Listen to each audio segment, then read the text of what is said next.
পৃথিবীর মানচিত্রে একটি রাষ্ট্র সাম্রাজ্যবাদ এবং পরাশক্তির বিরুদ্ধে মাথা তুলে ইসলামের সমান আদর্শ প্রচারের মহান ব্রত নিয়ে দাঁড়িয়েছিল।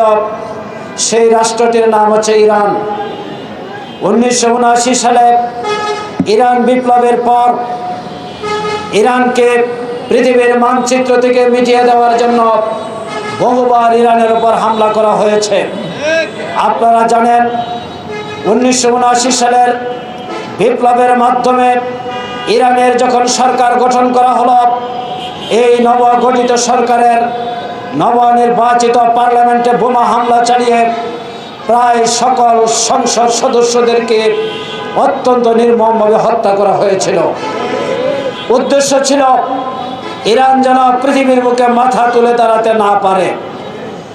এরপরে ইরানের সাথে ইরাকের ভাতৃঘাতী সংঘর্ষ তৈরি করে 8 বছরে হাজার হাজার নয় লক্ষ লক্ষ মুসলিমকে নির্মমভাবে হত্যা করা হয়েছে। এরপর আমরা দেখেছি বিশ্ব মানচিত্রে 2003 সালে পৃথিবীর আরেকটি শক্তিশালী মুসলিম রাষ্ট্র ইরাকের উপর হামলা করা হলো এবং সেখানে রাতারাতি হাজার হাজার মানুষকে হত্যা করে ইরাককে পর্যদস্ত করে দেওয়া হলো। এইভাবে পৃথিবীর বুক থেকে ইসলামের শক্তিকে নিশ্চিহ্ন করে দিয়ে একক আধিপত্য বিস্তারের লড়াই করার জন্যই ইরানের মাটিতে অনেকবার হামলা করা হয়েছে। 2024 সালে আমরা দেখেছি ইরানের নির্বাচিত প্রেসিডেন্ট ইব্রাহিম রাইসিকে অত্যন্ত নির্মমভাবে হত্যা করা হয়েছে। কেন এই হত্যাকাণ্ড? এই হত্যাকাণ্ডের উদ্দেশ্য একটি, ইরান আজ পর্যন্ত কারো কাছে মাথা নত করে নাই। ইরান বলেছিল প্রয়োজনে ঘাস খেয়ে জীবনযাপন করব, কিন্তু অন্যের কাছে মাথা নত করব না।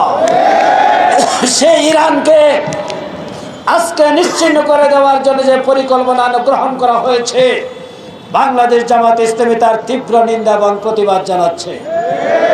গতকাল আলী খামেনিকে হত্যা করার পর আপনারা দেখেছেন লক্ষ লক্ষ মানুষ এই কথা মিডিয়ার সামনে বলেছে, এক আলী খামেনিকে হত্যা করা সম্ভব হয়েছে, কিন্তু ইরানে লাখো আলী খোমেনি রয়েছে যারা এই সাম্রাজ্যবাদ এবং পরাশক্তির মোকাবেলা করে বিশ্ব মানচিত্রে তারা মাথা উঁচু করে দাঁড়াবে।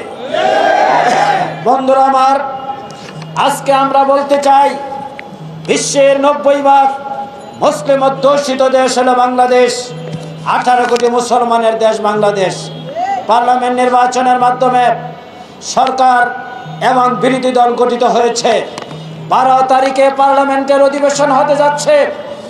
একটি মুসলিম রাষ্ট্র হিসেবে ইরানের এই আলী খামেনিকে হত্যা সহ ইরানের উপর হামলার ব্যাপারে বাংলাদেশের সরকারের পক্ষ থেকে এই পার্লামেন্টে নিন্দা প্রস্তাব গ্রহণ করার জন্য আমরা আহ্বান জানাচ্ছি। আমরা মনে করি বাংলাদেশের কোটি কোটি মানুষ অন্যায়ের বিরুদ্ধে সোচ্চার প্রতিবাদ মুখর, যে কোনো পরিস্থিতিতে যে কোনো সময়ে বাংলাদেশ জামাত ইসলামের নেতৃত্বে বাংলাদেশের মানুষ ঐক্যবদ্ধভাবে সকল ষড়যন্ত্র মোকাবেলা করবে ইনশাআল্লাহুল আজিজ।